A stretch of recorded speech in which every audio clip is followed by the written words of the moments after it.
If your bank account looks more like a roller coaster than a steady climb, it's time to consider stable passive income. Imagine this: earning money without lifting a finger. Sounds too good to be true, right?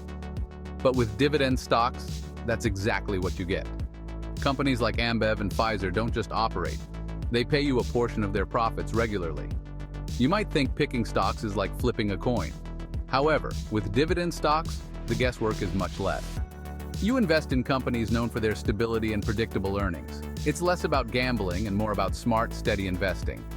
But hey, don't put all your eggs in one basket.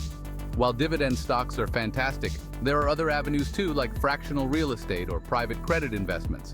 Diversifying your portfolio can lead to even better returns and greater financial security. So, whether you're a seasoned investor or just starting out, consider adding some dividend stocks to your portfolio. With the right strategy, you could watch your passive income grow, and maybe even achieve that dream of making money in your sleep. Now, isn't that a future worth investing in?